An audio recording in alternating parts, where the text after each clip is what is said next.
Fa-da-da, la la la la la. Hello, hello. La la la la la. And we looks like we just got audio. Okay. We're live from New York. It's Saturday night. So, that's weird. OBS just decided to forget what mic I was supposed to be using. Oops. Let's turn on some music. I'm thinking something from Big Giant Circles. Let's do Beast Breaker soundtrack. Something chill. Because today I was thinking, I don't know, I'm feeling kind of low energy today. So, which is fine. We can't all be super excited all the time. So I was thinking today would be a good time to do some small quality of life things, which is why I'm going into the server thing. And we're going to do some small touch-ups here and there. One of the primary, so two things I want to do. One is in Ono99, the other is in Apples to Apples. In fact, I'm going to write these down so I don't forget what I was going to do. So, Ono99, at a customizable limit, so something other than 99. And then Apples to Apples, add a thing where it can see what the green apple is saying. Okay. So, since this is relevant to our more recent upcoming project of Flux, I think first thing we should do is the Apples to Apples thing. I am curious though, who has been on the server since last time we were here? I see Projective Set was on when I joined on. Is that because we forgot to turn it off, or nah? Looks like we just forgot to turn it off. Okay. Oop. Huh. Okay. Interesting. So let's see. So the green apple is usually placed here, which is fine.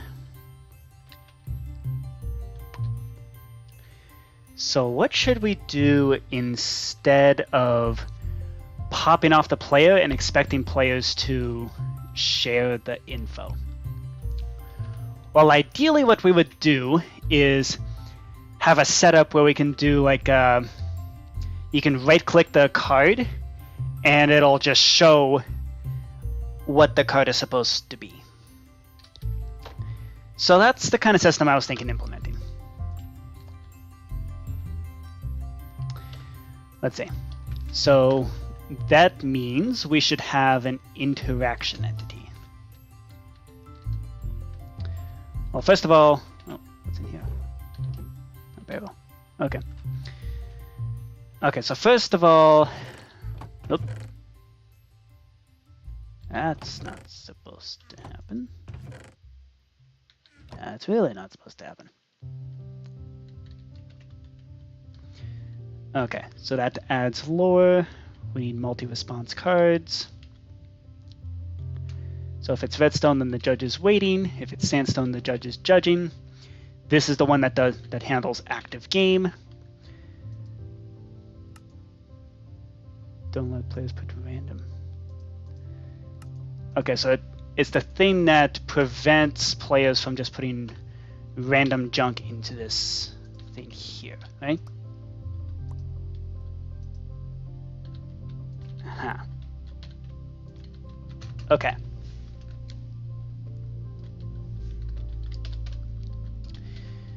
So maybe what we should do is just perpetually make the item frame invulnerable, so you can't move the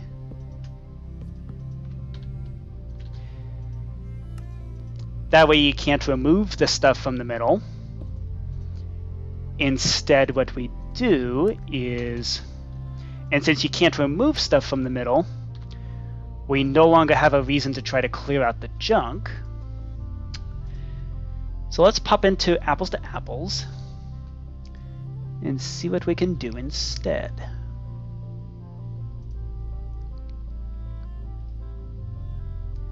Okay, so we have this clear junk file.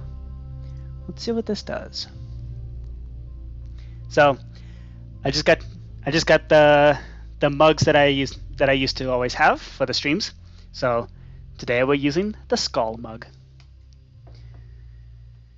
Okay, so this function right here is no longer necessary. We can still use the fact that it's an item frame, but as a matter of fact, we should not only make it invulnerable, we should make it invisible.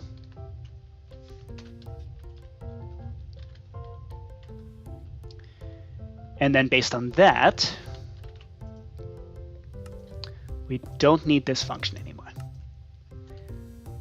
Okay, so this handles playing a card, calculate number of players. Okay. So what we should also do is we should do a standard thing with interaction entities. So what is that standard thing? We do execute as at e, bake equals apples, in dimension, type equals interaction, and nbt equals. Should we make it a punch or a right click? I think a punch. Okay. Tag it as add.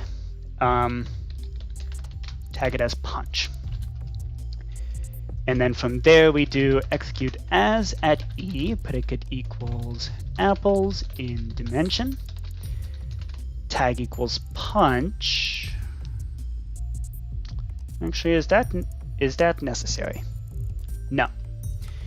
We're only ever going to have one interaction entity. So what we should do is we do on attacker run function apples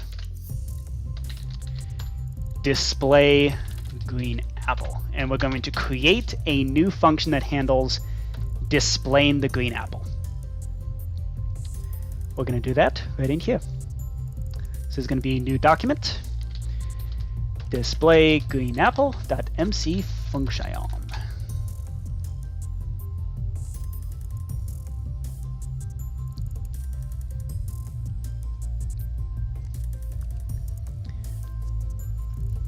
So we're going to have that. And then we should also change how we handle the new prompt. So whenever you punch the green apple, it should toggle whether or not it's displaying the thing. And actually, here's a question.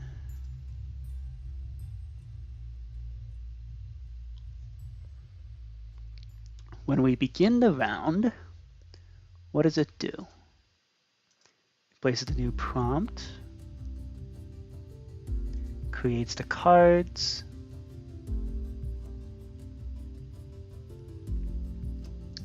how does it do this? Okay. Num responses. Do we already have a text display in existence? Type equals text display. Excuse me. Do we have a text display in the dimension apples to apples? No. So that means the text display gets created partway through the start game process.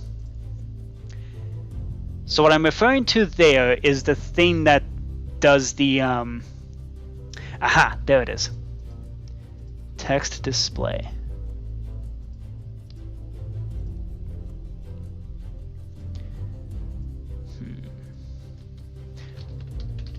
I wonder if we could maybe piggyback off of that. Display green apple. So we call that display green apple, and what we toggle is whether or not it also shows the actual green apple.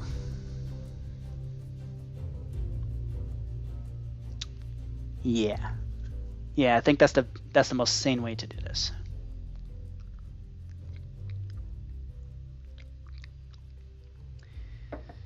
So let's see. We're tagging it as display green apple. That's this text display here. And then when we have a new prompt,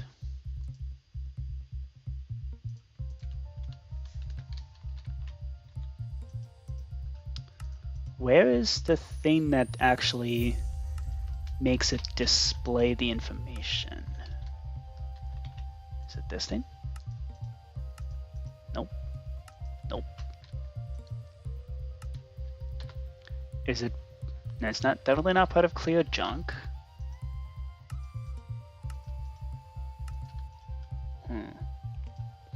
It's this thing. Yep.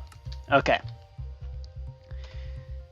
So that displays number of responses.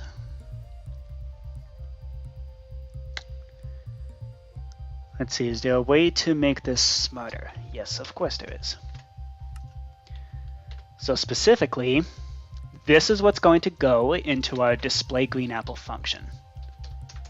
Is this guy. Is going to be tag equals display green apple. So that means we should not have this command block anymore. Instead, we should have this. So we should execute this whenever, yeah. So we execute that anytime we summon a new prompt, which is also going to serve a double function of removing whatever the prompt used to be.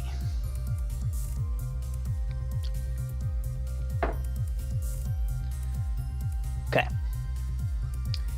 And then from there, so this will handle the new prompt here and automatically make it so it'll wipe out whatever information was previously there. This is now dealt. Well, nope, not yet, because what we need now is an interaction. Okay. So what we need here is an interaction positioned at this location. Okay. So I want to summon an interaction at 0.5, 57.0, 0.5. This will have width 1.0, height maybe 0.2. That looks like a small enough hitbox. It'll be clear that you punch this thing and you'll get your information. Okay.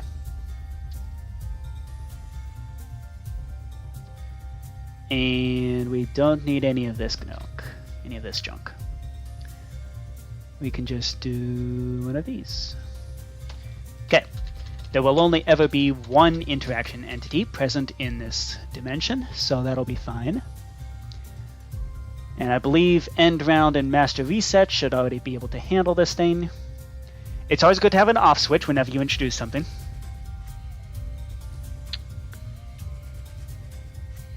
We had one concurrent viewer and then they left. I'm very sorry about that. That is not item frame, not player placeholders, not player response.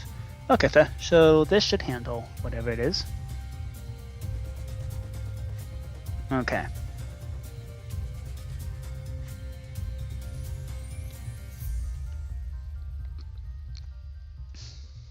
Excuse me. This should do... Yep, kill ID. Okay, good enough. So now we have an interaction entity that is summoned when we start the round. So at that point, we then do execute as at E, predicate equals apples in dimension, type equals interaction, run data remove entity at S, attack. That's basically our reset. And then from there, what we do is we're going to do different things depending on what the current state is. Okay, so we can get rid of this interaction here.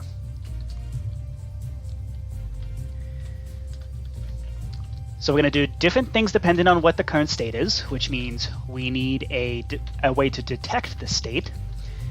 So this is why I often use amethyst blocks. So that means amethyst show green apple.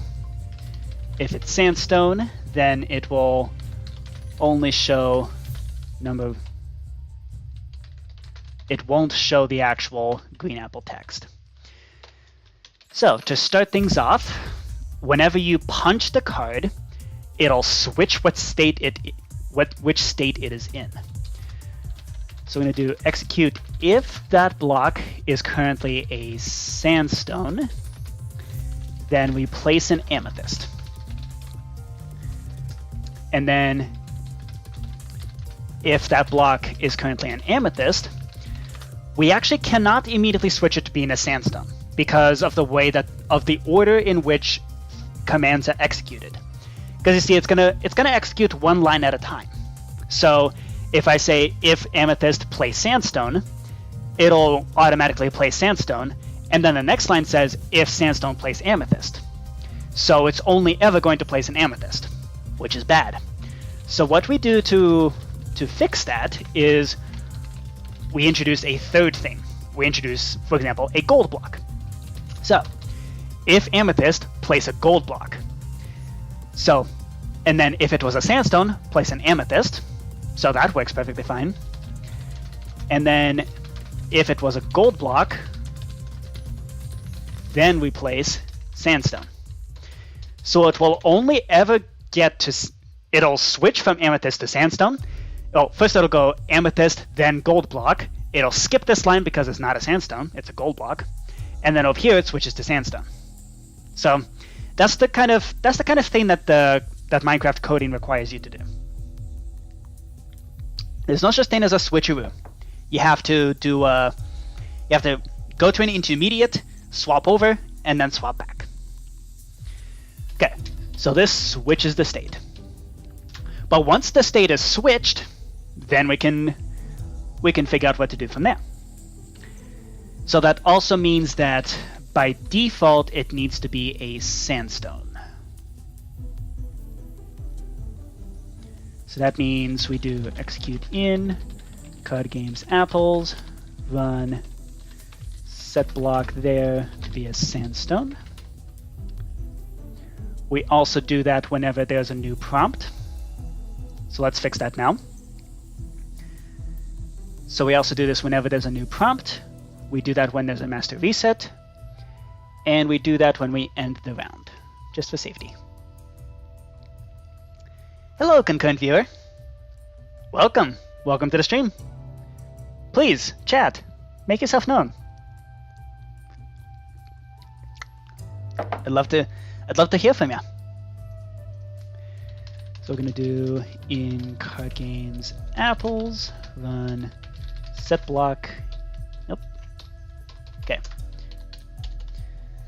Hey, welcome. I'm not going to say your name in the chat because that sounds too close to your real name and I don't want to dox you.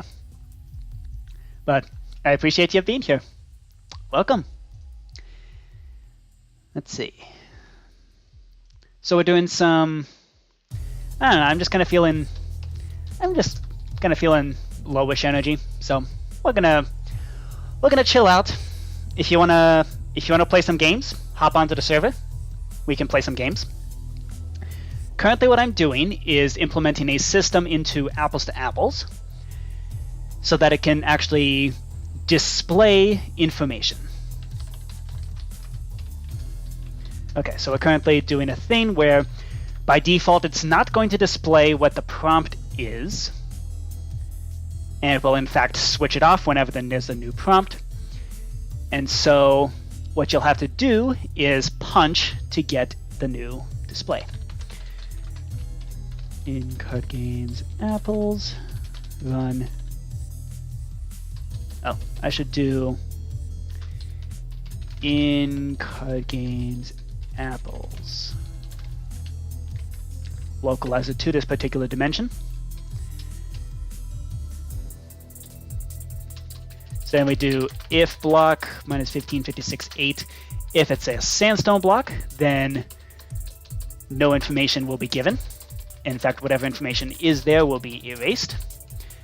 Otherwise, we do some fancy stuff. Could you fill me in on what you are working on? So, I'm currently doing some programming in Apples to Apples. This is one of the card games that we have here in the Card Game Hub. Oh, we have an extra trapdoor there. So, what this are you familiar with what Apples to Apples is, or maybe Cards Against Humanity? It's basically Cards Against Humanity. It's / Apples to Apples. They're essentially the same. This is the one game that actually used ChatGPT to generate the cards, and is the one and only use of AI on this server. I refuse to use it for any other purpose. Okay, so we gotta do some. Yep, yeah. So this is basically it's Cards Against Humanity, but it's all the prompts are Minecraft related, and they're also safe for kids. So none of the weird, dirty prompts that Cards Against Humanity is famous for. But it still has nice long prompts. So for example, one of the prompts could, unfortunately this doesn't display properly, but one of the prompts could be something like, in Minecraft land, the local bakery is known for its delicious blank flavored treats. Or, in a world where everything is made of blocks, the latest fashion trend is wearing blank. Or, while mining for diamonds, I accidentally uncovered a cave full of blank. And then the responses could be something like, trying to train a fish to fetch. Or, attempted to make a golem out of cardboard. A talking dirt block philosopher. Or a towering mountain peak. Or a rare netherite ingot. Or using a furnace as a decorative hat. Or a zombie's quest to become an intergalactic astronaut. All things that were invented by ChatGPT and make absolutely zero sense, but that's exactly what ChatGPT is for. That is precisely why I use GPT, because there's 400 different cards, and I ain't coming up with 400 different cards. And I can't expect anybody else to come up with those either. Okay, so let's see. So if it's an amethyst block, then we're going to need to do some fancy stuff. So we're going to have some blank info here. Specifically, so we should do this towards the end of the line here. Text response is needed. And then we do /n. That's the code for a new line. From there we do more text. We do another /n for a new line, and then more text, just in case we have a double line sort of thing. And then we're going to do some fancy data merging shenanigans. So let's see if we can do a thing. So first of all, we need to actually summon this text display. So let's do that. I'm first going to set the scoreboard. I believe it's a temp num responses. Let's say I expect 2 responses, and we're going to we're going to go into here and summon the text display. That way we can do our thing. Oop. Okay, so ordinarily during the game, there's going to be the green apple / prompt card in the middle, and it's going to say 2 responses needed in the middle of the board there. So what we're now going to do is we need to figure out how to transfer item information onto this text display here. So let's do that. So one thing I like to do whenever we come across something like this, I open up MC Stacker just to make sure the formatting is correct. Because we're going to data merge text display. Okay, so just for the sake of, I need 2 slashes. That is one thing that that's one example of where MC Stacker is very useful, because it'll know whether I need 2 slashes or 1. So from here, we then do, well, let's see. I need a prompt card. Can we get a 2-line? You know what? Let's actually let's run the function apples the start game create cards. Oh, that's for apples to apples mode. Those are the really short cards. I need it in Cards Against Minecraft mode. Okay, that's definitely not supposed to happen. Kill all the items. Okay, do we have a 2-line example? Aha. How about this? I encountered a group of friendly villagers who taught me how to communicate using blank. So this is what they're actually supposed to be textured as. We have green apples and red apples, because that's how apples to apples works. Okay. So what I'm now going to do is I'm going to do data modify entity that item frame. The item frame is currently invisible, but I know where it is. Actually, let's do item replace entity u container.0 from entity me weapon.mainhand. Okay, so we've now placed our green apple. So now we need to get your data. How exactly do you store your item? Okay, so it's capital item. Item.components. So we're now going to crawl through and see where we can get our lore. Is it Minecraft lore? Okay. I encountered a friendly group of friendly villagers, comma, who taught me how to communicate using blank. Oops. Can we do this? Ah, beautiful.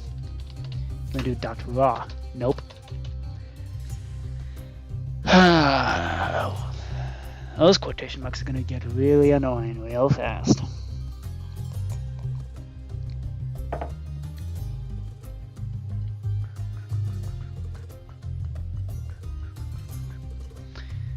Actually, is it going to be a problem? Okay, so we can extract lore data piece number 0 and 1. And we don't have lore 2. Good. Okay. We should only have 0 and 1, which is good. Okay. So this is where we get the data from. That's important. Okay. So that is how the item frame stores its data. Now, this text display. I want to data get entity at end type equals text display. Too much information. Give me your text. .raw? Nope. Can I get text 0? No.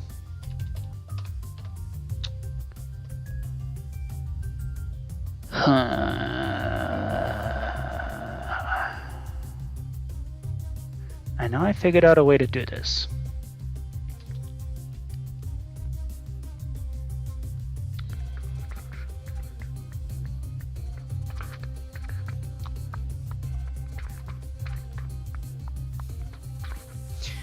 Where did I figure this out?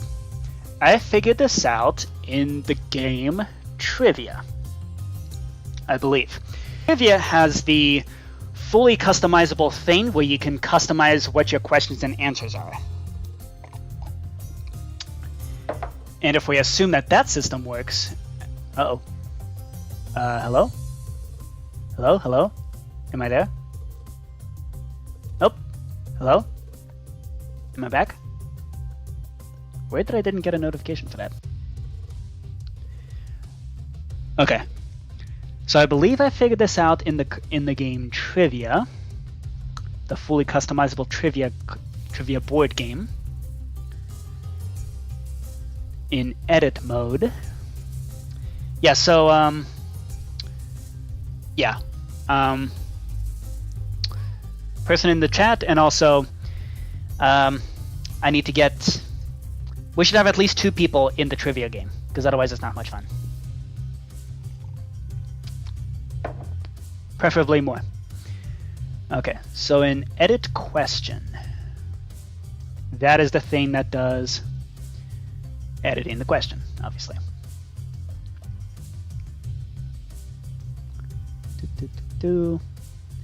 Aha. So that writes the thing.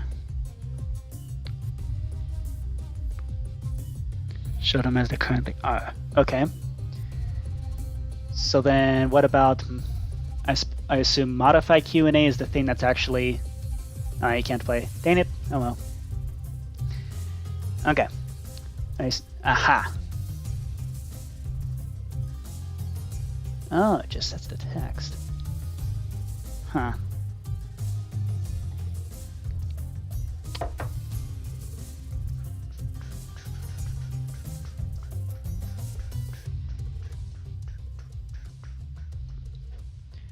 It uses .raw.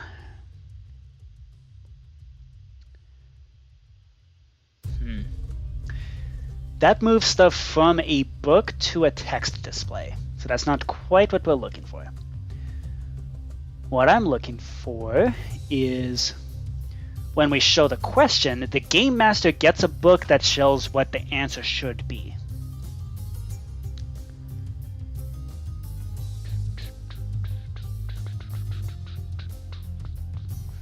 Okay.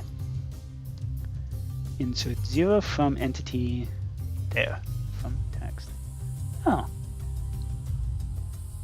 Huh. Okay.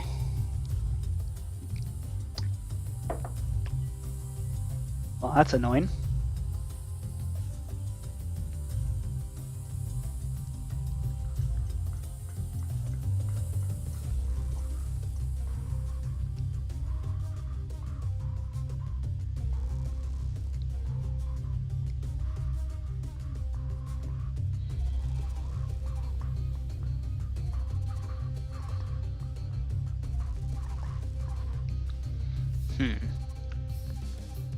That is very annoying. So it transferred... So it modified written book content just directly from the text. Right. Because the text did not have those sorts of issues. It's...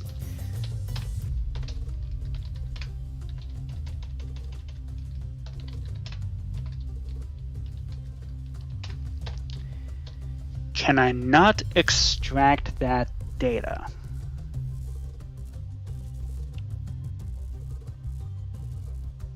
Huh.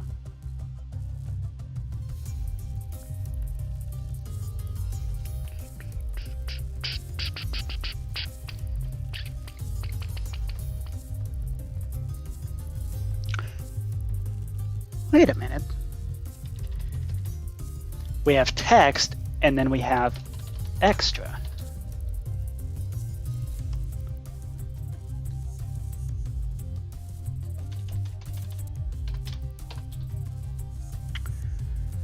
Okay, so we can't quite get into there.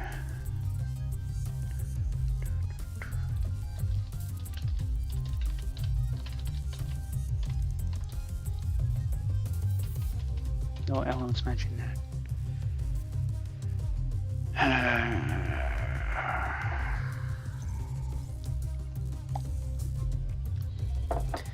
So how the heck do you do this? Can we potentially... Oh, go away, go away. Could we potentially do something here? Selector, NBT. How about NBT? Ooh. Interpret. What does that do? Ooh.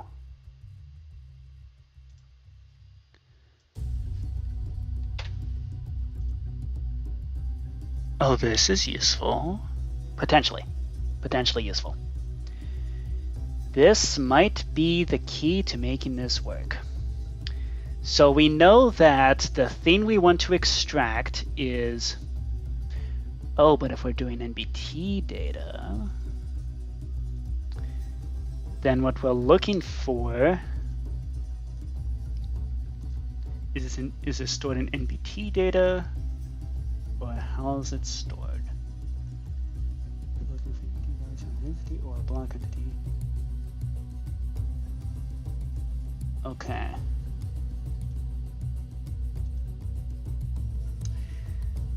So that makes things interesting. So how do we want to format this thing? So first we do score a temp, num responses, and we say this is how many responses we need, followed by /n, and maybe another /n, followed by, then we do NBT, and we look at entity at E, predicate equals apples, in dimension, type equals item frame, limit equals 1, because there should only ever be one item frame. And what we want is item.components.minecraft lower 0.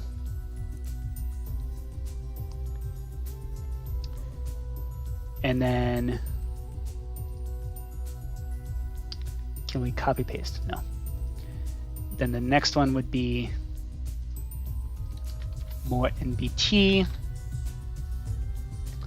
which would be something like this. Oh, and over here we need another section, which is /n,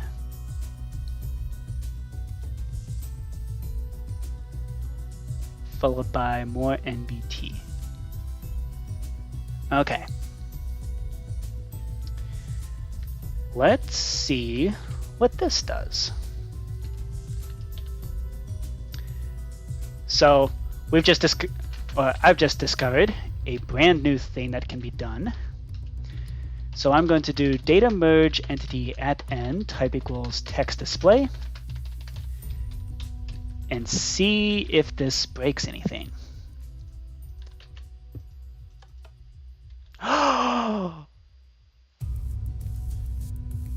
Holy smokes.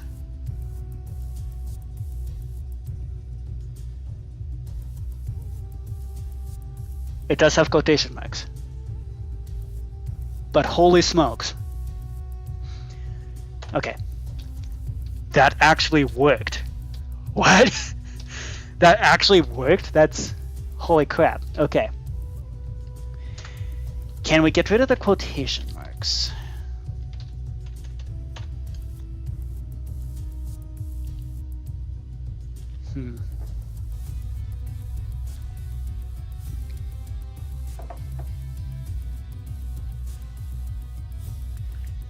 And actually what we should do is rather than /n, we should just make it a space. That way it all lines up all at once like that. Oh, holy smokes. Okay. I did not expect that to go so well. And certainly not so quickly. Wow. Okay.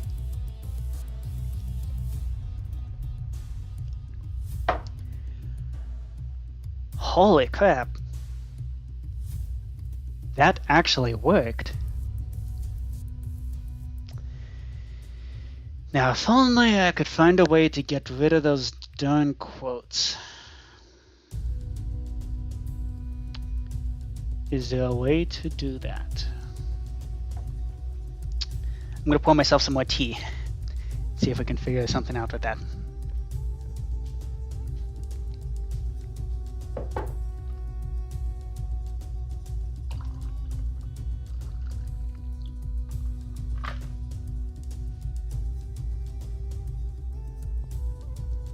Okay.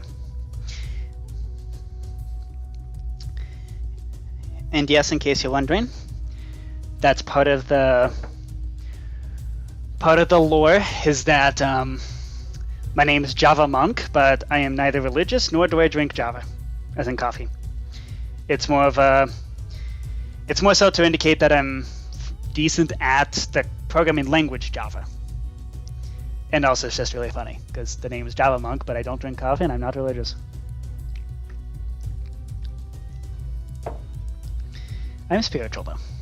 I do believe in like spirits and ghosts and stuff like that. Okay. I need an armor stand. Give me an armor stand. You. Show your arms. Okay. So, armor stands store things differently. Let's see. Get entity U. Well, what's your information? Give me your hand items. Okay, hand item 0. Handles that, okay. Give me your hand items components. Components dot Minecraft lore. Dang it. Still in quotation marks. Do I have a lore raw? Nope.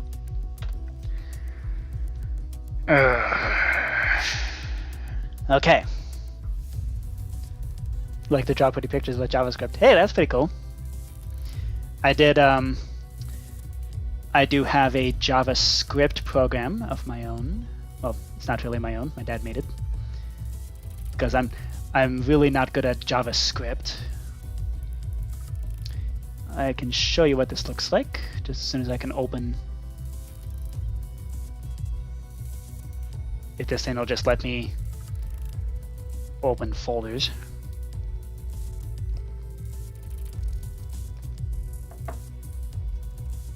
Okay.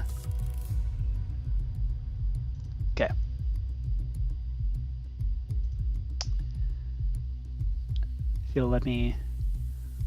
this thing will let me open my desktop, I can show you what this looks like.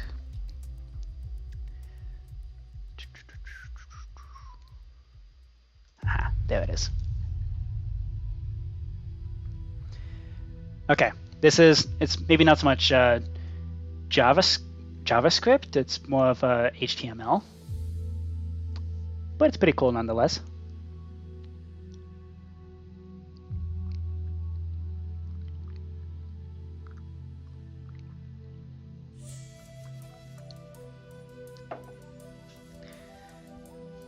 Boom. Mandelbrot set. So, there you go. Good old Mandelbrot set. And of course you can zoom in about as far as your it doesn't like live update the detail as you zoom in, but you can zoom in. And it'll it's not too far though. So there you go. little Mandelbrot said. Okay. Oh, nice. You made a Mandelbrot set as well. That's pretty cool. Oh.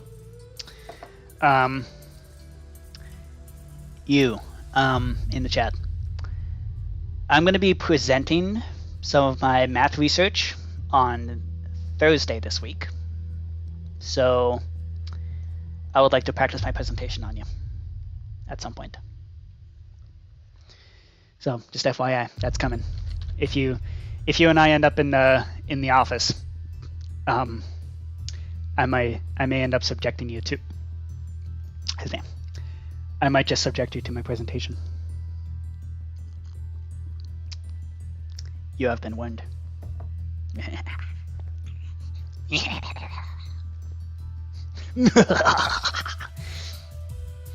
Okay. So, what does this tell us? This tells us there is no way to get rid of the quotation marks. Bastard.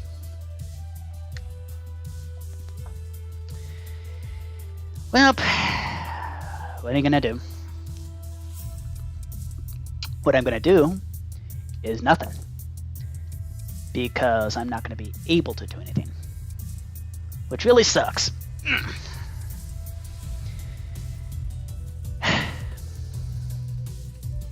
That sucks. Anyway, yeah. Point is, this works, which is wild. So, yeah. I think I'm just gonna do this. So that means all I really need to do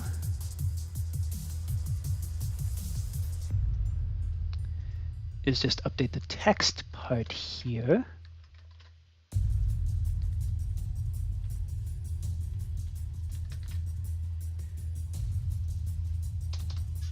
There we go. There's the text.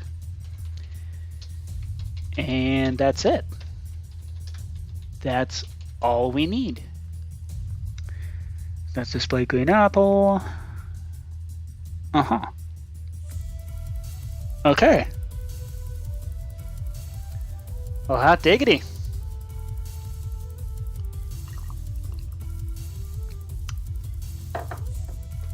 Dang. That was quick. And what this does, what this means is we can potentially have a reliable way to just flat out right click a card and get its information, which is exactly what we need for the card game Flux. Because you're going to have cards just out there in the open, in public, and you're going to need to be able to see what special abilities those cards have.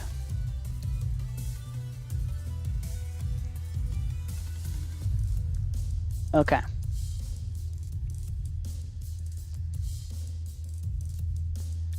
Cool. Well, that was easy. Okay. Let me just pop this in.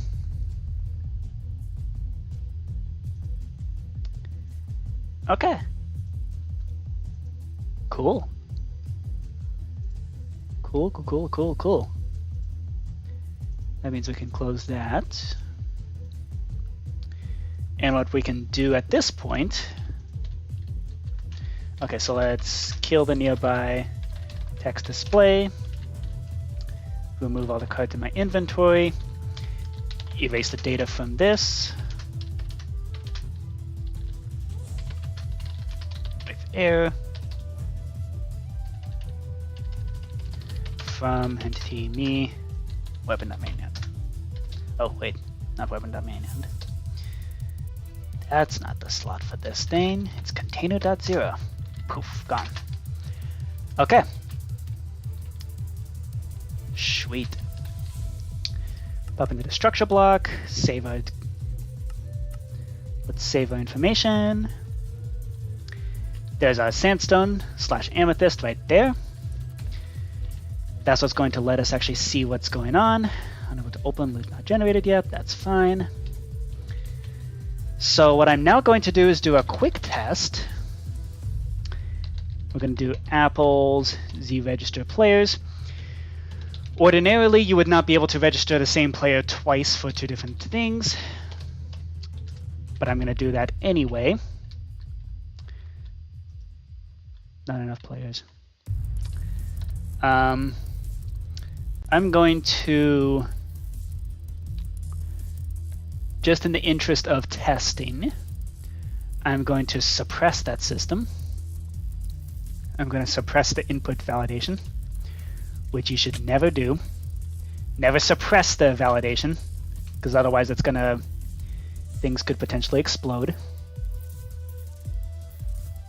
But here, in my case, I just like to live dangerously. And instead we're gonna do execute, well, we're gonna do scoreboard players set a temp, a number of players. We're going to automatically set it to 3 because you need at least 3 players in order to play this game. So we're going to quickly remove the system that lets us do that. We're going to load in the thing. So I should be able to go pow. Woo! All right. So I accidentally turned a sheep into a blank and blank hybrid using an experimental enchantment. And if I punch again, goes away. Sweet. 1 response needed.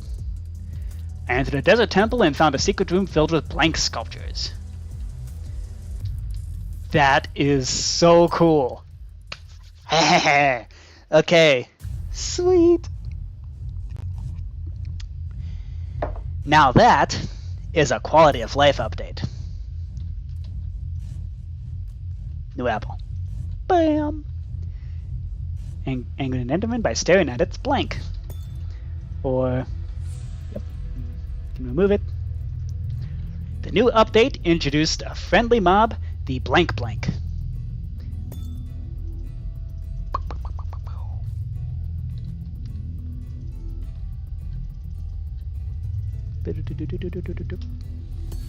Excellent.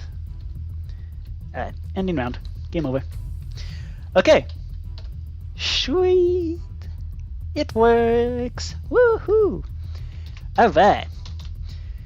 Put the suppression system back in, but in the safety mechanism so it doesn't accidentally turn on. So that the game doesn't accidentally turn on.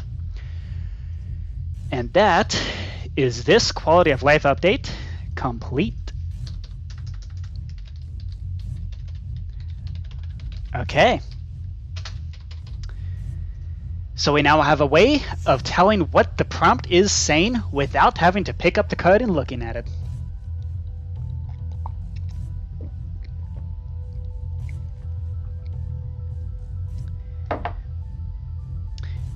You know what that means?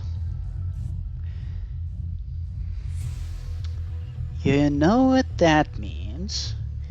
That means I can now remove the double line thing completely, because the text display is going to do a double wrap of its own.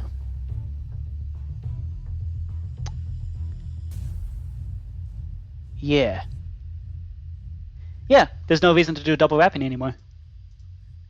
There's no need to do the manual wrapping cards, because otherwise it gets cut off at the edge of the screen. Which means that this whole display green apple thing... Oh. Did it save? I know it saved. There it is. Which means we no longer need that. And instead we can go back up to apples, go to loot table, and update all the loot table stuff. So that means we in fact do not need the space here at all. We can just do one of those.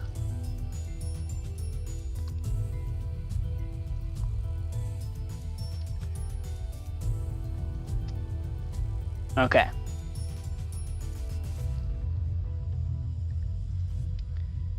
And now we can go into each of these cards against green things and remove all cases of double line shenanigans because it's no longer necessary.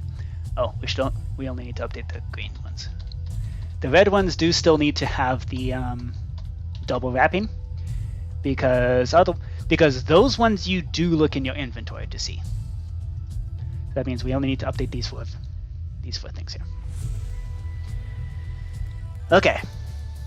So I'm now going to open 4 different notepads just so we can copy over. It's just easier to see that way. I'm going to move this over here. I'm going to move this up there, move this up there, move this down here, and move this down here. Okay. So we do that. We do that. We do that. And we do that. Okay, so now we need to go through each of these over here and check for where we have double line lore. Learn how. Boop.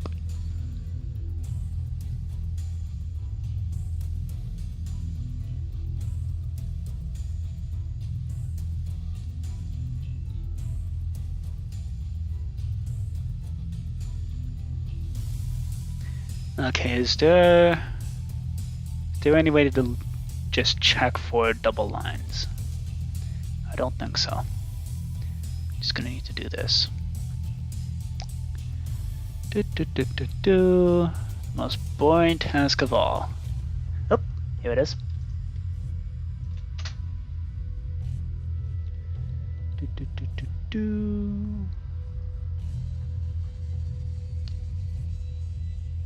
So this also gives you a preview of what all the different cards are.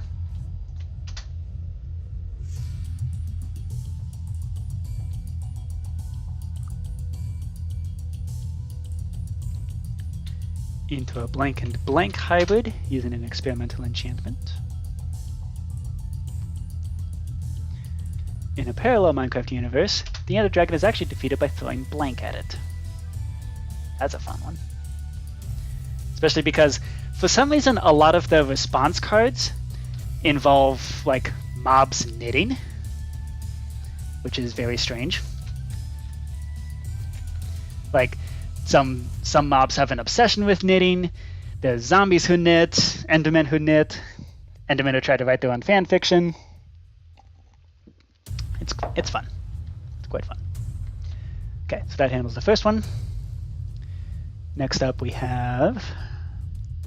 Group has always ruined my plans for blank, frowny face. Okay. The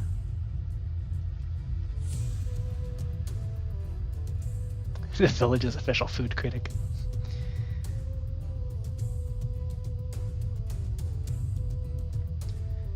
Dispenses blank instead of water. Roller coaster goes to a blank biome. You know you're a Minecraft pro and you can build a house out of blank. Turn everything around me into blank. Villagers use pigs as transportation.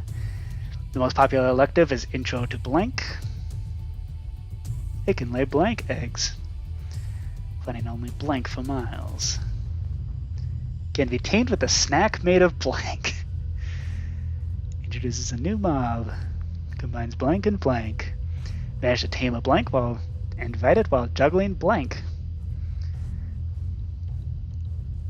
Yeah, these are fun. Ah, did not mean to save. Okay. There we go. Deck of cards number 2. Okay.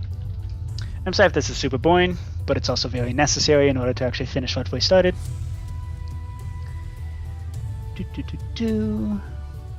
This is the kind of stuff that ChatGPT is really good at generating.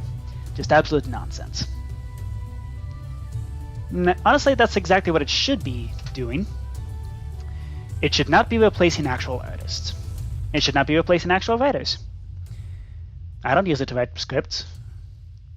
I use it exclusively for things like this, when I have to generate 100 or 400 different prompts, and all of which need to be some level of ridiculous.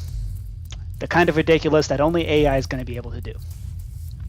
One of the things that AI invented, for example, is a gassed spleen,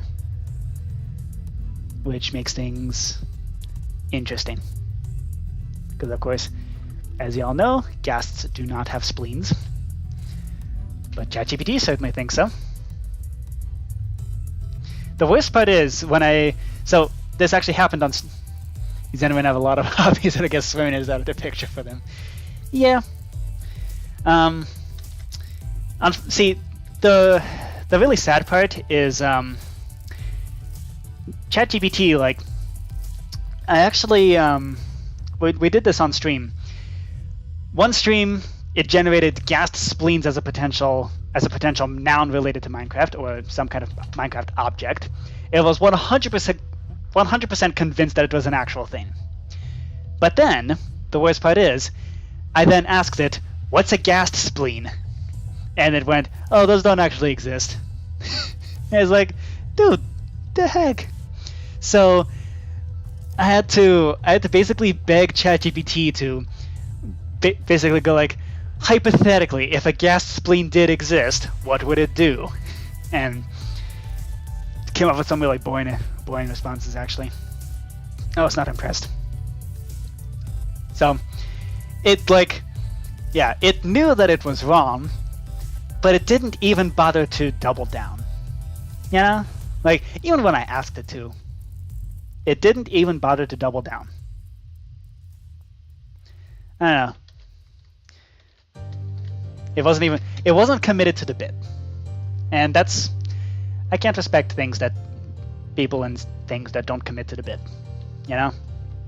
If you're gonna have a bit, you gotta stick to it. Source, I made it up. I love to see Cast Anatomy. Yeah, Cast Anatomy brought to you by ChatGPT. Okay. So we should now be able to reload, and so then we do function apples z start game, create cards. Okay. It appears to have worked. And the fact that this, for example, so this card, for example, my Minecraft character accidentally turned into a hybrid of blank and blank after drinking it doesn't matter. It doesn't matter that the text gets cut off, because the text display that we just added is going to do that cutting off stuff for us. Which is beautiful. That's exactly what we want. Okay, so now what I'm going to do is try to save space by breaking these chests. See, here's the thing. ChatGPT inventing stuff, like, I'm in two minds about this. I haven't quite decided what side I want to be on. Because, like, on the one hand, when ChatGPT makes something up, like, should it be, like, 100% confident in the thing and just commit to the bit all the way, complete with inventing its own stuff? Or should it be in a situation where it admits that it's wrong? I don't know. Because ChatGPT is going to invent random stuff. So what should it do? Should it admit that it made a mistake when called out on it? Or should it double down and commit to the bit?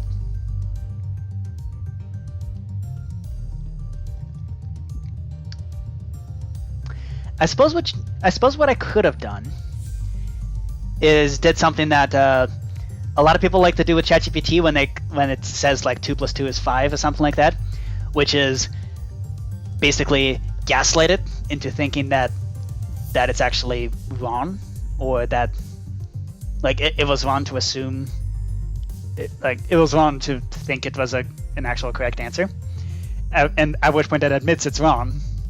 But see, the problem with that is the gaslighting doesn't really work anymore, because like the developers of ChatGPT basically put a safety system in where users can't just randomly gaslight GPT. Instead, what it does is it goes along with their suggestion before calling the user an idiot and just going with whatever it already knows. Which I guess is another approach to doing things. Okay, so I need to update the rules here. This is a social game where you play cards to respond to prompts. The goal is to win more times than the other players. There's a prompt to respond to in the middle of the table. Don't remove it. Punch the green apple to see the prompt. All card information is stored in purple text when you mouse over the item in your inventory.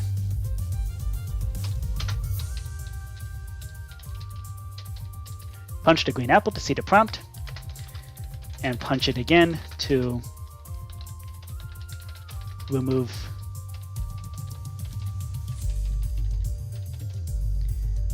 and punch.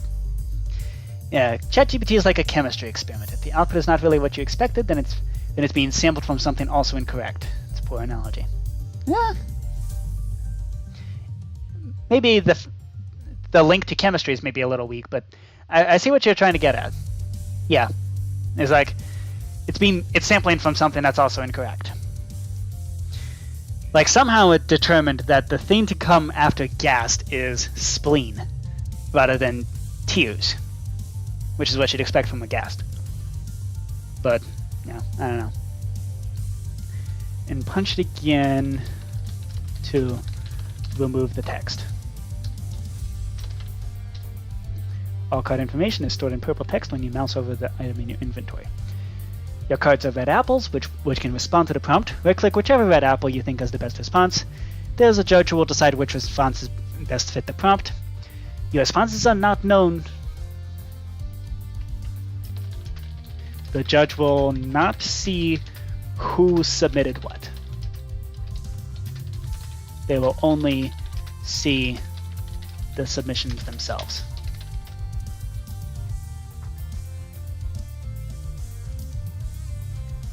Will not see who submitted what. They will only see the submissions themselves. The judge will right-click whichever red apple they think best fits the prompt, and then whoever played the chosen card wins that round. In Apples to Apples, the green cards are adjectives, the red apples are nouns to fit those adjectives. In Cards Against Minecraft, the green apples are long prompts, the red apples are long responses. Some green apples require multiple red apples. To respond, right-click your red apples in the order that you want the judge to read them. Actually, let's do just to respond, play your red apples in the same order that you want the judge to read them. Okay, so that's our guide on how to play. Boop. Done. Okay.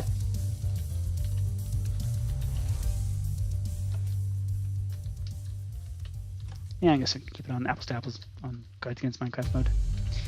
Okay. And from there, we master reset just to make sure that the saves went in. Yep. Okay.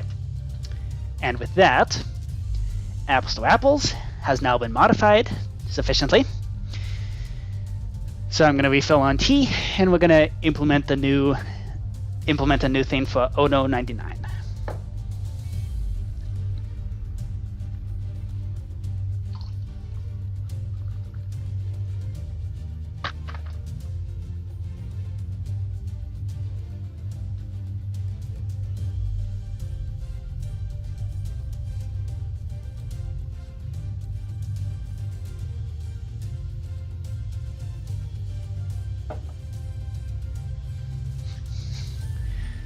Okay.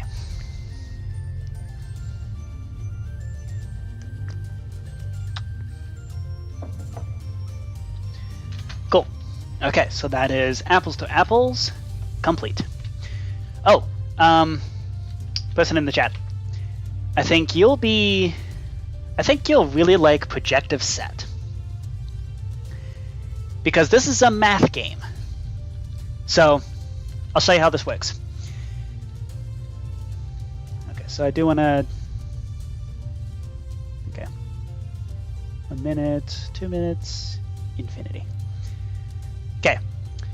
So the way projective set works, you have these cards which have dots on them in various colors and different designs.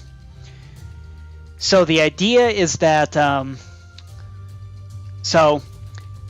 you want to find a subset of these 7 cards where for each dot the total number of them is an even number. So for example, let's say I say I want to, so you right click the cards to select it. So these two, for example, have 2 red dots, 2 yellow dots, 2 blue, 1 purple, 1 orange, and 0 green. So the number of dots on each across all the cards that you select needs to be an even number in order to be a set. Now the cool part about this game, there is always a set. There will always be a solution. And it's just a question of, can you find that solution? So for example, you can actually rule out situations. For example, this card cannot be part of a set because it has 1 green dot. None of the other cards have a green. So really the only option is somewhere between these 6. And the question is, can I find it?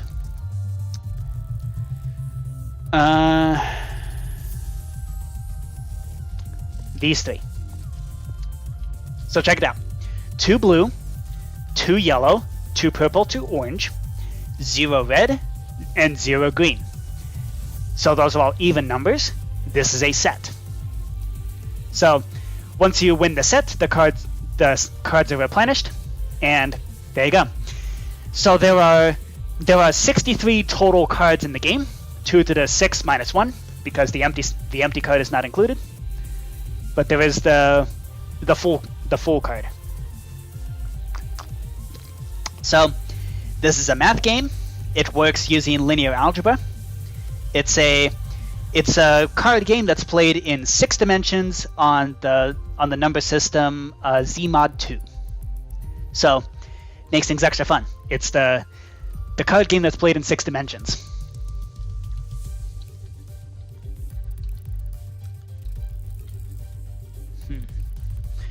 Okay, so I'm looking at this.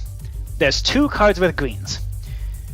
So that means either these 2 cards are both included in the set, or neither are included in the set. Now, if both are included in the set, then there needs to be... So you can then think of adding the 2 cards together, and what's left is an orange and a purple. So those need to be canceled out. Now, how can we construct an orange and a purple out of the remaining cards? Well, I see we can cancel out an orange. However, these 2 are the only cards with purples. If we use this one, then we cancel out the orange and purple, but then we introduce a red. And I don't see a way to just cancel out the red. So we can't use this card. If we use this card, we introduce a red, yellow, and blue, which in fact can be canceled out. So do you see the logic involved there? It's kind of like you're doing basically vector addition. You're thinking like adding 2 cards together and basically considering whether the number of dots that you now have is odd or even. So once you do that, you see we have 4 reds, we have 4 yellows, 2 greens, 2 purples, 2 blues, and 2 oranges. So this is also a red. This is also a set. And yeah, some of these sets are really hard. This one, not so much though. So this one, that's the set right there. So now, there's some interesting... So, first of all, there is always a solution. There will always be a set given any collection of 7 cards. So, some homework for you. Or, I guess, see if you can explain it in the chat. First of all, why do you always have a solution? And then secondly, what is the minimum number of cards that you have to include in a set? And can you prove why that's the case? So, yeah. Well, really just, what's the minimum? What's the minimum number of cards that you have to include in the set?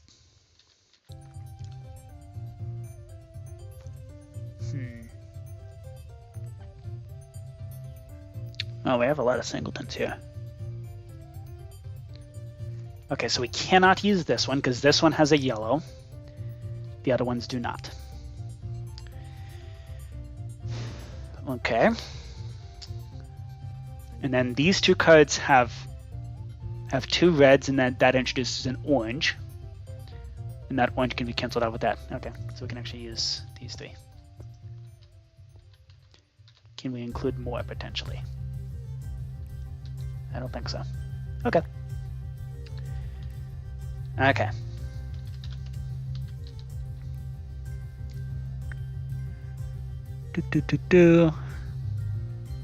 What is this game called again? It's called Projective Set. Projective Set right there.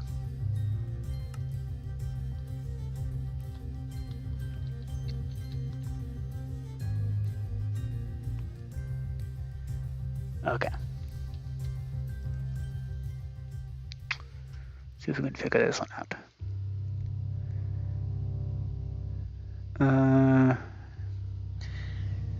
It's usually easiest if there's two cards that have a single dot amongst them. So, for example, is this an original game? I don't think so. So this was it. I think I actually got to meet the guy who introduced it. He works at he works in Washington University. So he actually came to my undergrad to give a talk on math. He was talking about projector space, and he just went, "Oh, by the way, here's this card game." So the hilarity is that the cards, the OG game has just colored circles on the cards, and the guy who invented it is extremely colorblind. So basically, the cards had to stay in the same orientation, which is why in this version, all the cards have different designs like this. And also, one thing I did is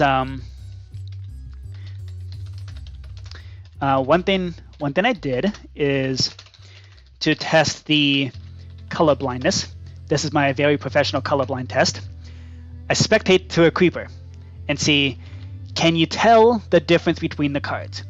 And here you can see, I can see the green, I can tell the orange and the blue and the purple. I can see at least that the dot is there. Because yeah, the creeper is completely colorblind.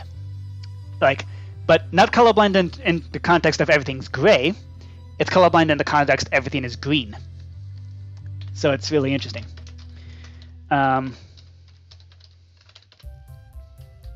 Creeper.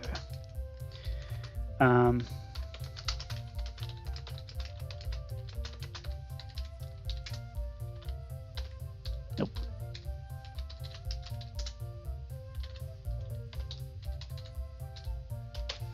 So we can scoot over this way and kind of spectate all the cards, test and see so here I can see the fact that there's an orange dot on that card. It's unfortunately this doesn't fully match the colorblind experience, but it's a close enough approximation where I can at least work with it. So here you can kind of see the green against the rest of the cards,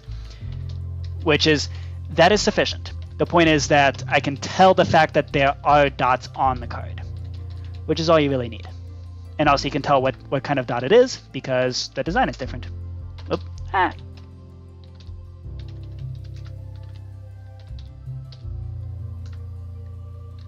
So there you go. This is how I do my colorblind testing. Let's summon a no AI creeper.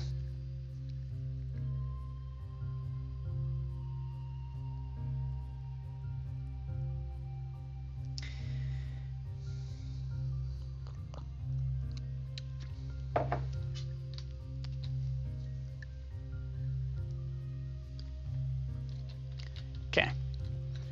So if I use these two cards here, then what's left over is a red and an orange. So the question is, can you cancel out a red and an orange? Well, these two will cancel out the red and the orange, and they both introduce a yellow, so it cancels out the yellow as well. That introduces a green, and we can cancel out the green with that. So there we go. And here's the full card. So there's no empty card, but there is the full card with all the dots on it. Okay. Which does make things somewhat challenging. Oh, actually, it doesn't. Because this adds up to the full card, and then when we add that one, it makes the empty card. Okay.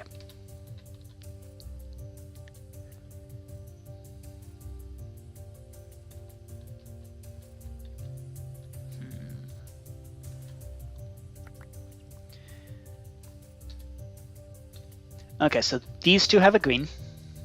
So if we use them, that leaves behind a yellow and a purple. Can we cancel out a yellow and a purple? Well, in order to do that, we would have, so to cancel out the yellow, we'd have to use either of these two. This one will cancel out the yellow and the purple, but it introduces a red and a blue. Can we cancel out a red and a blue? Well, in order to do that, we would have to use this card. That's the only option. But that introduces an orange. Can we just cancel out an orange? No, because that introduces another red and a yellow, and we can't work with that.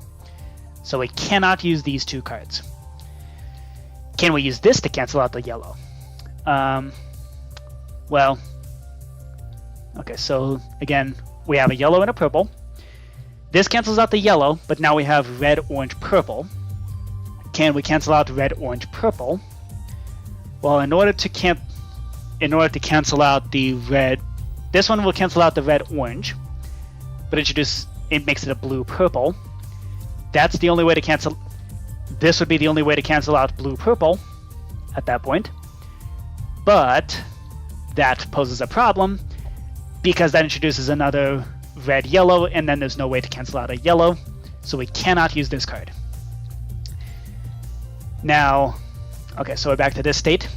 We need to cancel out a red, orange, purple. This will cancel out red, purple.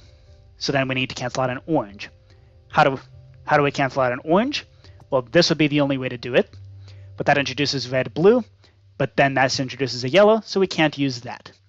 What else cancels out of red, purple? This one will, but again, that uses a yellow, so we can't use it. So, and then this will cancel out the purple, but then we're still left with a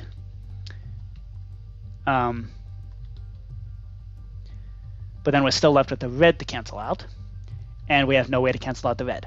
So that means we cannot use either of these two cards in order to cancel out the red, purple. And so, and actually, we can't use either of these two cards to cancel out yellow, which means, because this is the only other card that introduces a yellow, we cannot use either of these two. Okay, so logically speaking, these two cards cannot be part of our set. So we can remove them from consideration. Now, these two cards have a yellow.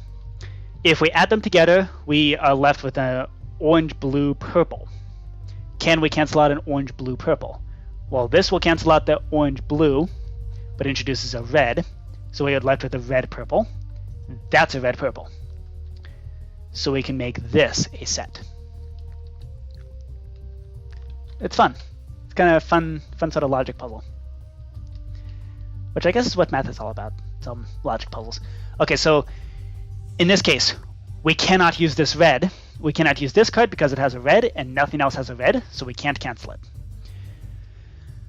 What else can we logic away? These two must either come together or not at all. If we add them together, we're left with the red, orange, purple.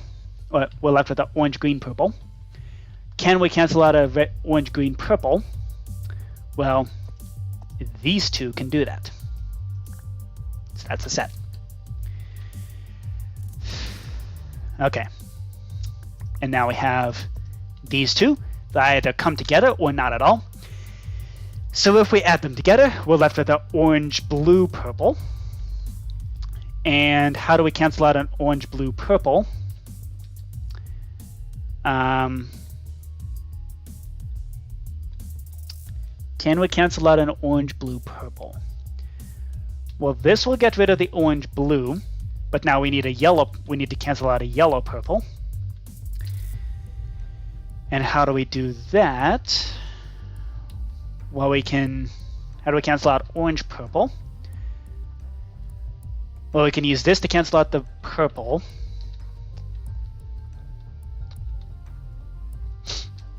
But then we're left with green, yellow.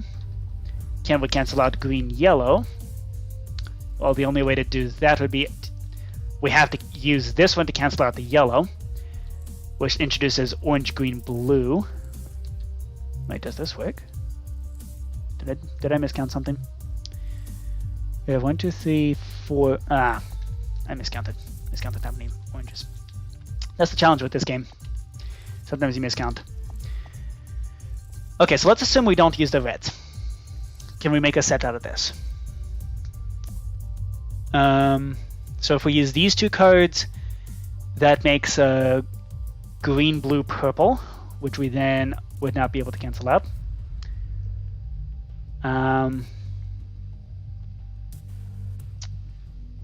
Some of these are really hard.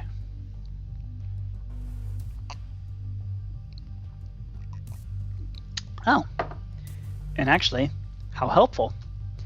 These two are also paired together. These introduce red, green, yellow.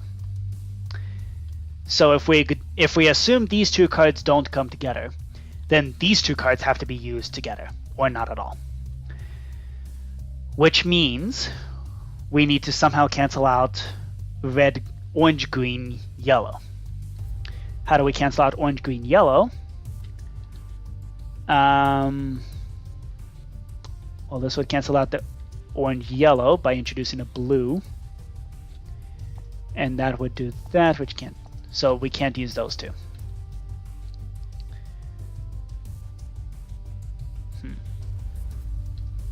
Okay.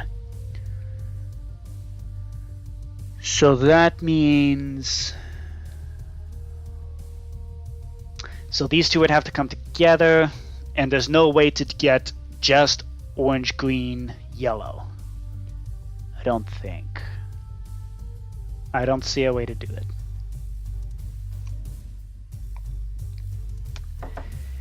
Because these two here are equivalent to just having one green, which would cancel out the green, but then we need to cancel out the yellow, and there's no other way to do it. So that means we can't just have those two, which means these two have to be in the set. Okay. So we need to somehow cancel out orange, purple. Can we... Is there a collection of cards that can just cancel out an orange? Those will cancel out a green.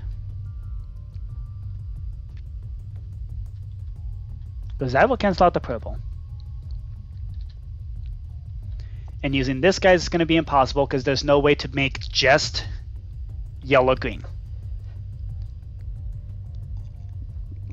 So we cannot use this one. Which means we have to use that one to cancel out the purple. So now how do we cancel out an orange?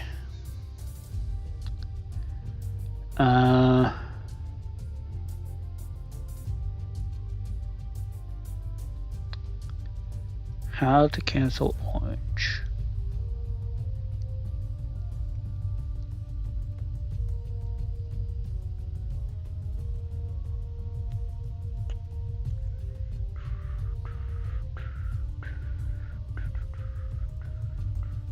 I have no idea.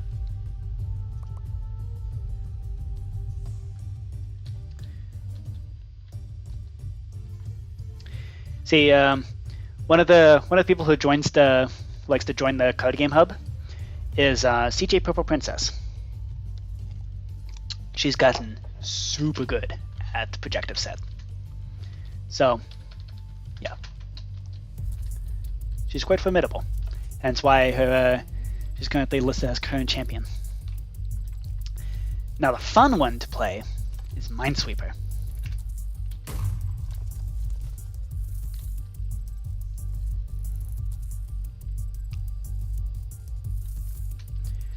So I'm going to play this grid. So the really fun kind of puzzle games is Minesweeper and Mini Golf. Those are my favorite. So with Minesweeper, let's yeah. There we go. And Braveheart, one of the other regulars to the card game hub, recently got super obsessed with Minesweeper, like different variations of Minesweeper. So yeah, so that makes things fun. Okay, so this 3 means that one is a mine. This 3 means that one is safe. This 3 means that one's a mine. This 3 means those are safe. And then this one here means that one is safe. Ah, that one's a mine. I knew that was a mine. Okay. That's a mine, mine, mine, mine. Oh, actually, that was not a mine. That's a 0. Is that? That one's a mine, so this 2 means that one is safe. This 2 means all of these are safe. Ooh, yay. This 2 means that one's a mine. This 2 means that one is safe, which means that one's safe, which means that one's a mine, which means that one's safe, which means that one's a mine. This 4 means both of those are mines, so that one is safe. Yay, good one complete. Now, of course, Minesweeper can, of course, be extended, specifically into multiple dimensions. So this is 3-dimensional Minesweeper. So you're given tokens so you can move up and down, and this makes things interesting. So it makes things way harder, because this 1 is referring to a 3x3x3 cube around this 1 here. So for example, that one's a mine. It makes things way harder. Okay, where's the safe? Up there.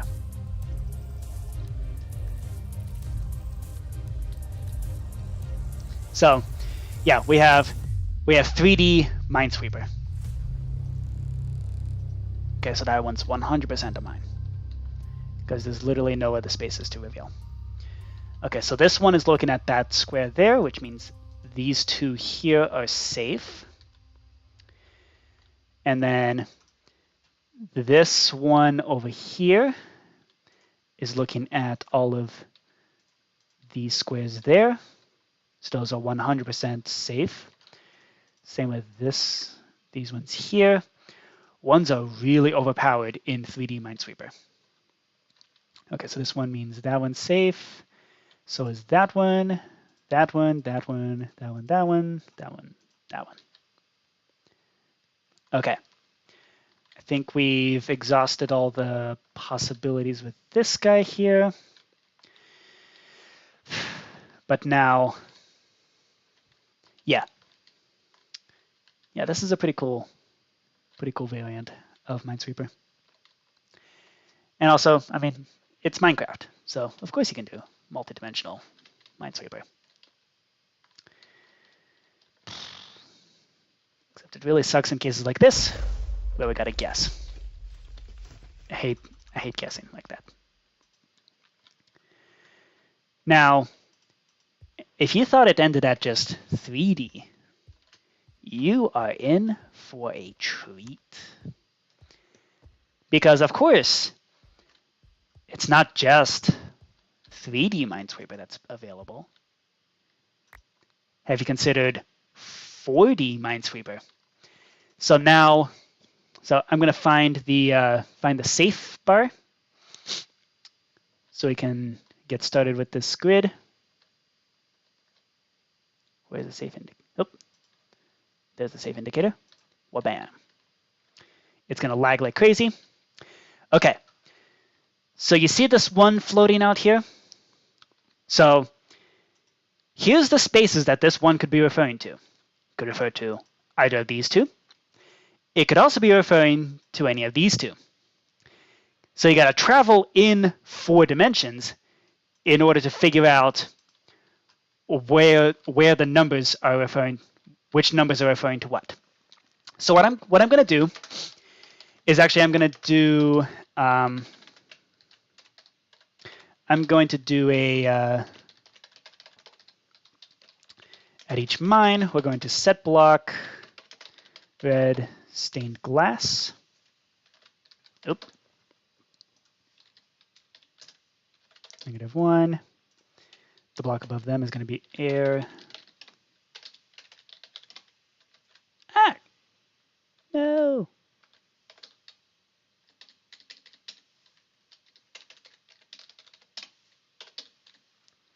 I'm going to do there. Okay, fix our mistake.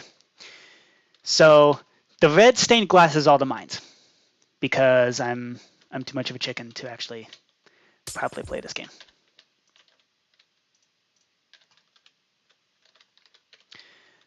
Okay, so I'm just going to reveal all the squares here, and then we can. Wait, what? Okay. So, yeah, we have at this card game or tabletop gaming hub, we have 4-dimensional Minesweeper, which makes things fun. And of course, it's not just 4 dimensions. We have 5-dimensional Minesweeper. And we also have 6-dimensional Minesweeper, it's limited to 6-dimensional, and that's actually because of server problems. It very quickly gets laggy. It very quickly gets too laggy to play. Okay.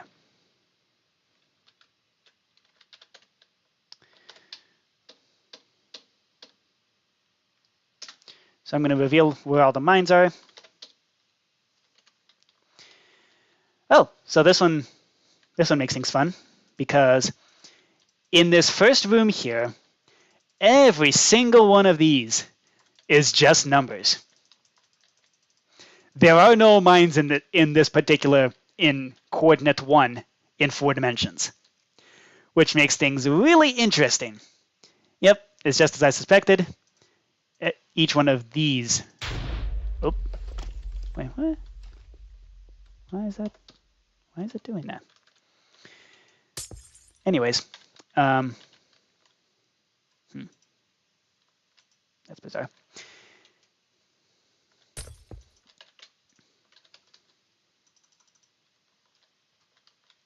Guess I'm going to erase the grid. Okay, so one thing I want to introduce. I'm going to. This is another quality of life thing. I want to introduce a cheaty stick. So let's. We got 20 minutes left in this stream. And then if y'all want to chat on Discord, hop onto my Discord server and we can chat afterwards. I am looking for somebody to play 5D chess with multiverse time travel. So if you're up for that. Yeah. All you need is I need your permission to I need your permission to record us playing during the game. During the recording, don't use our real names, but you can cuss.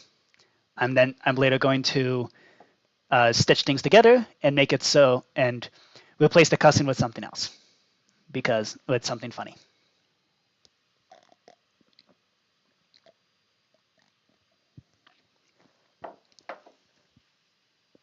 Let's do Journey of 1,000 Stars.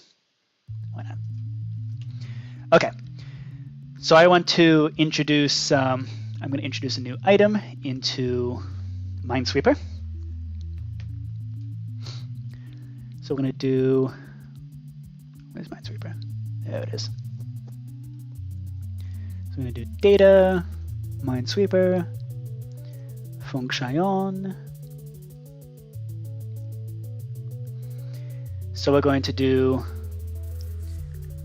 flag grid. We're going to make this a right-clickable thing.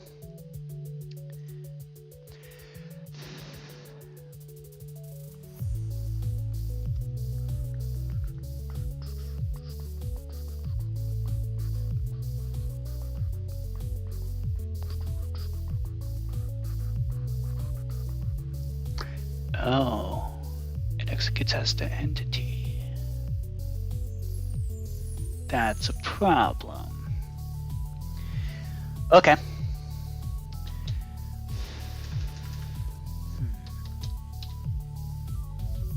So that adds a flag if there is none, removes the flag if it is there.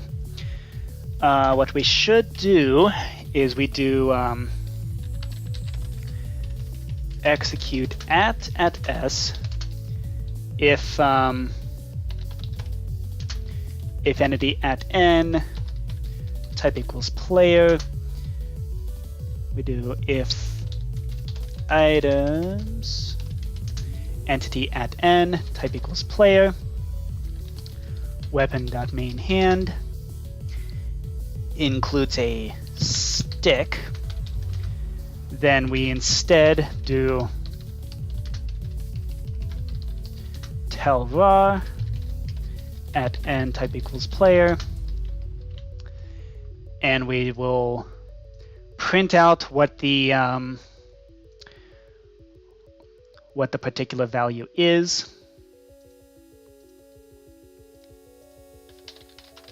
What we should do is execute if score at s w element matches -1, run return run, tell raw that it's a mine.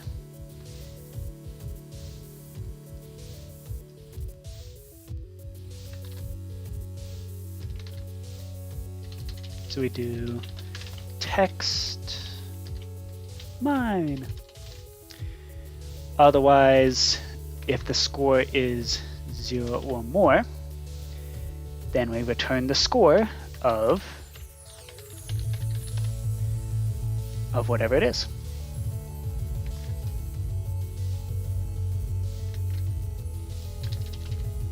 Okay.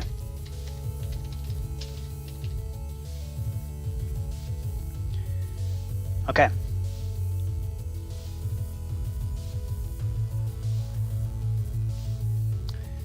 And then based on that, we should already be clearing entities as we leave. So that means we just need to place a sign, which will give us the Cheaty Stick.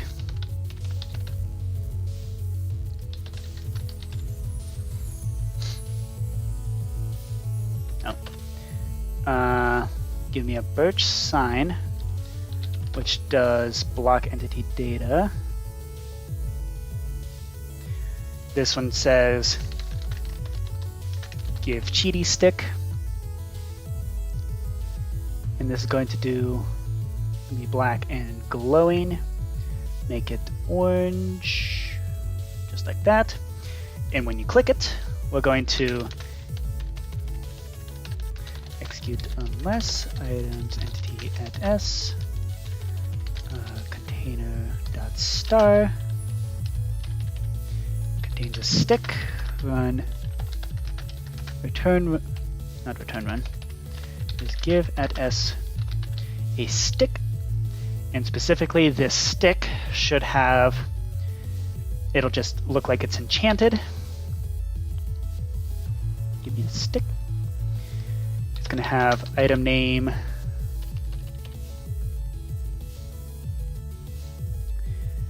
it'll be called the Cheaty Stick of Revealing, and then enchantment glint override. Is this Does this do what I want? Okay, good. Kind of looks like it's enchanted, which is the goal. I don't want it to just look like a plain stick. I want to make it look like, yeah, it's the Cheaty Stick of Revealing. Okay, cool. So that is what I want to give. Go away, advertisement. This is why I did not show this on screen, because that's the classic try not to get doxxed by advertisements challenge. Challenge level impossible.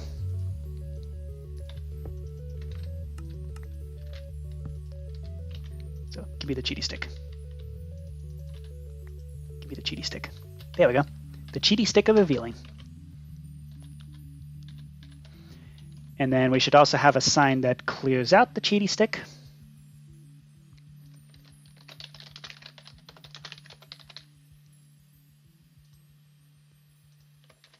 This will clear out S, stick.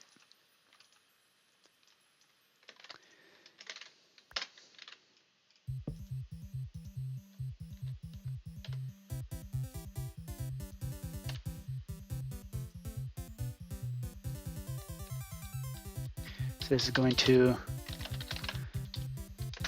remove the Cheaty Stick.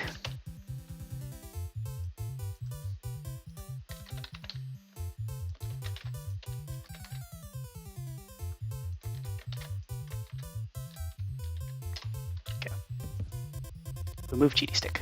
There we go. Give the Cheaty Stick, removes the Cheaty Stick. Okay, perfect. I don't believe this dimension. I don't believe this game has anything. No, it doesn't. Okay, but I should include this in here. Reveal a square. You can right-click with the Cheaty Stick of Revealing to reveal what is at that square without it counting as a without it counting.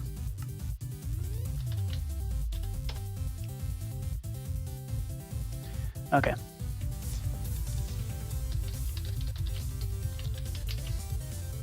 Okay, cool. So we're going to save that in the thing that does the flagging a grid. And then we're going to reload. Okay. So give me the Cheaty Stick. We're going to play this grid. 4. That's a 0. Okay. So this should go mine. Okay, cool.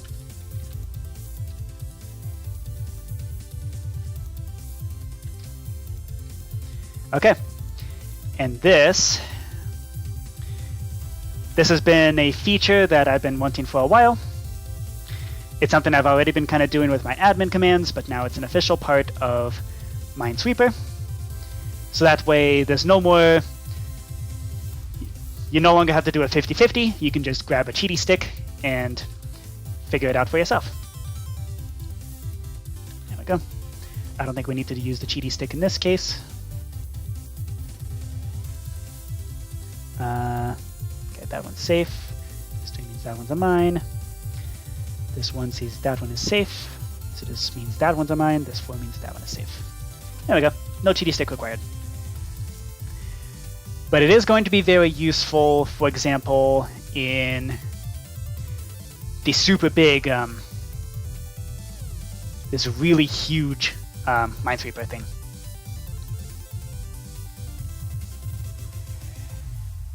And it's definitely going to be very useful in the 5D Minesweeper. Ah, yes.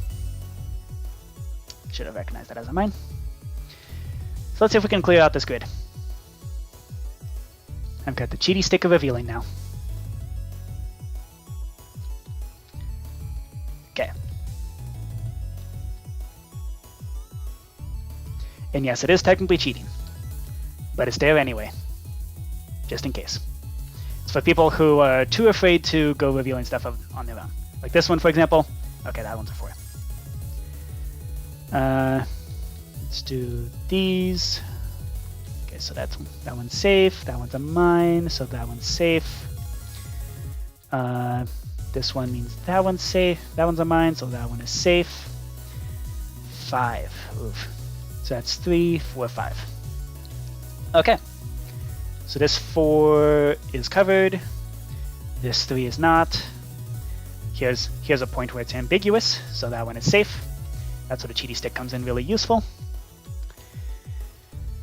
That one's safe.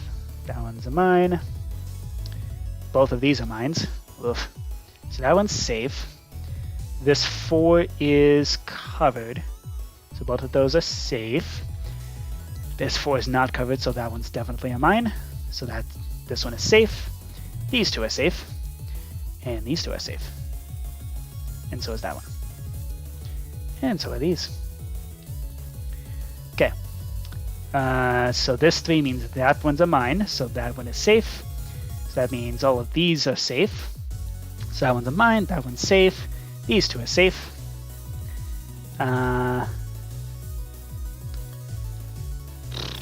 Can we continue from here? Let's check this one. That's a mine. Okay. That one's a mine. So that one's safe. So that means these ones are safe. So are all these. Ooh, yay. More zeros. That's ambiguous. Let's check this one. That's a mine. Okay. So that one's safe. These are safe. That one's definitely not. That one's a mine. That one's safe. That one's a mine. That one's a mine. So that means that one is safe. So that one is safe. Ooh, that one's safe. So that's a mine. That one's safe. 4, that one's a mine. This one's safe. 2 here is ambiguous. This one's safe, so that's a mine. So these 2 are safe. Still ambiguous. That's a mine. Okay, so that one's safe. This 3 is still not covered, and that's not enough information. Oh, but this one, these 2 are safe. So that means that one's definitely a mine. So that one's safe. So this one's a mine. So that one is safe. That one's a mine. That one's safe. This one's a mine. That one's safe. What's this? That's a mine. Okay. So that one's safe. And according to this 2, all of these are safe.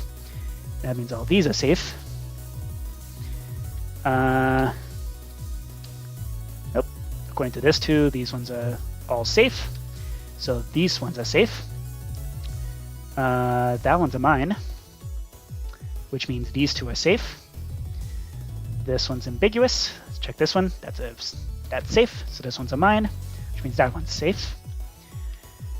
Tells us nothing. What's this guy? That's a mine. Okay. Which means both of these are safe. Which means these are safe. Which means that one's safe. Which means those are safe. And so is that one. Okay. This 3 means that one's a mine. So this one's safe. This 3 means that one's safe. This 2 means that one's safe. This 2 means that one's a mine. And that's a mine. Okay. This 2 means all of these are safe. This 2 means that one's a mine. This 2 means that one's safe. This 3 means all of these are safe. Oh, nice. That one's a mine. So according to this 2, that one's safe. So this 3 says that one's a mine. This one's ambiguous. That's a mine. Okay. So that one's safe. So is that one. And so are these. And so are these. Okay. So these ones are safe. So according to this 3 here, that one's a mine. So according to this 3, that one is safe. So according to this 2, we're good. This 2 means that one's safe. This we're ambiguous. This one's safe. Okay, so that one's a mine. That one's safe. That one's a mine.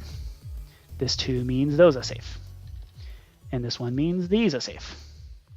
And this 1 means those are safe. Okay, so this 2 means that one's a mine. This 3 means that one's a mine. This 2 means that one's safe. This 1 means that one's safe. This 2 means these are all mines, which means this one's definitely a mine, which means that one's a mine because of the 4. Now this 2 means that one's a mine. So according to this one, these 2 are safe. And these are safe. And these are safe. Which means that one's a mine. Which means that one's a mine. According to that 4 there. And now this 2 means that one's safe. So that one's a mine. So that one's safe. So these 3 are safe. So that one's a mine. So that one's safe. So that's a mine. And this is where it's truly ambiguous. This one's safe. Okay. Reveal those. Those are safe. So are these. Ooh, nice. That one's a mine. These 3 are safe. This 2 is ambiguous. Nope, that one's a mine, according to this 2, which means that one's safe. Which means that one's safe. Which means this one's a mine. Which means that one's definitely a mine. Which means that's a mine. These 2 are safe, which means that's a mine. Okay, got a nice island of mines there. That one's definitely a mine, so which means that one's safe, which means that one's safe, which means that's a mine, which means that one's safe. This 3 is ambiguous. That one's the mine, so that one is safe. Which means those are all mines. Oof. Okay. Which means those are safe, which means these ones are safe, which makes it ambiguous. This one's safe, so this one's a mine. We're at an impasse again. What's this guy? This one's a mine. Okay, so these 2 are safe. This 2 means that one is safe. This 2 means that one's a mine. This 3 means that one's a mine. This 2 means that's a mine. This 3 means that's a mine. Oh dear. Okay, this one's a mine. Okay, so these 2 here are safe, which means these ones are all mine. These ones are all safe, which means these are safe. Oh dear. Okay, let's go back to here. This one's safe. Ooh, 4. These ones are safe. Okay, we're almost done with the stream. So we're going to finish up this Minesweeper puzzle real quick. That one's safe. So those 2 are mines. So this 3 is covered, which means that one's safe. This 2 is covered, that one's safe. This 2 is covered, that one's safe. That's a mine. That one's safe, which means those are safe. So that means that's a mine. So now not covered, but that's a mine. So this one's safe. So this one's a mine. So this one's a mine. So that one's safe. So that one's safe. So all of these are safe. This 3 is covered, so that one's safe. This 3 is covered, so that one is safe. This 1 is covered, so those are safe, and these are safe. This 2 is ambiguous. Let's check. This one's a mine. Okay, so that one's safe. So that one's safe. So all of these are safe. That one's a mine, so that one's a mine, which means that one is safe. Oh no. Oh no. That's a mine. This one is safe. One of these are not actually mines. Can we figure out which one? We have 3. That one's 100% a mine. And this one is not. Okay. Phew, that was almost a disaster. That one's a mine, so that one's safe. So that one's a mine, which means this one's a mine, so that one's safe. So that's a mine, so this one's safe, which means these are safe. So these are safe, which means those ones are safe, which means that one's 100% a mine. We don't know. We're at an impasse. This one is safe. Okay. Which means that's a mine, so that one's safe. So those are both mines, which means that one's safe, which means that one's safe, which means that's a mine. This 3 means that one's safe. This 3 means that's a mine. Okay. This 2 means these are safe. And that means these, ooh, nice. Those are all safe. This 2 means that one's safe. This 1 means that one's safe. This 3 means that's 100% a mine. So that one's safe. So this one's safe. This 4 means that one's definitely a mine. So that one's safe. This one means those are safe. That one's a mine. This one means that one's safe. So is that one. That means that's the mine. That one's safe. This 2 means those are safe, which means... Oh dear. Oh wait, in a pass again? Nope. That one's a mine. So this one's covered. This one means that one's safe. So according to this one here, that one's a mine. So this 3 means that one is safe. So that's a mine. Whew. What's left to uncover?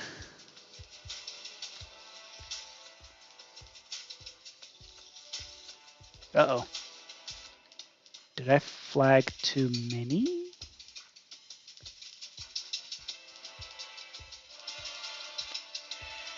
How many flags do I have?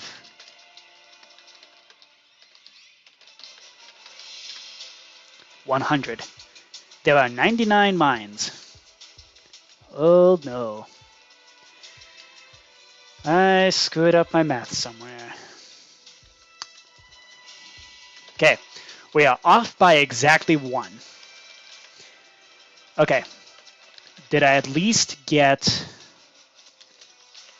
all the mines? Yes. Okay. So,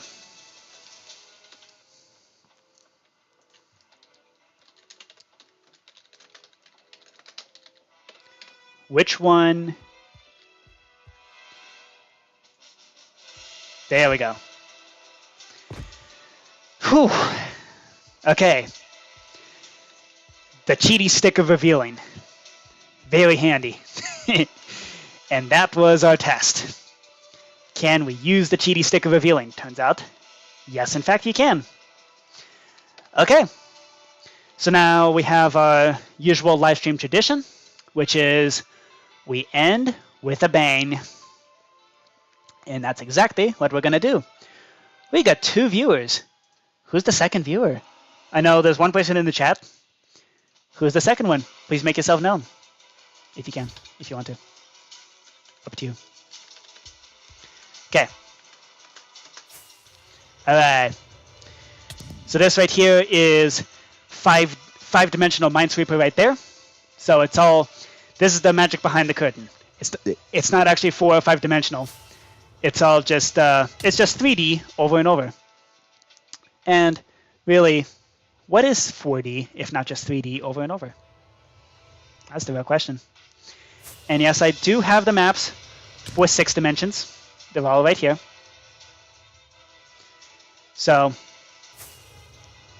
here we go. Let's time it to the end of the music. Hope y'all enjoyed. And, and we're a little early. Oh well. All right. Later. Bye.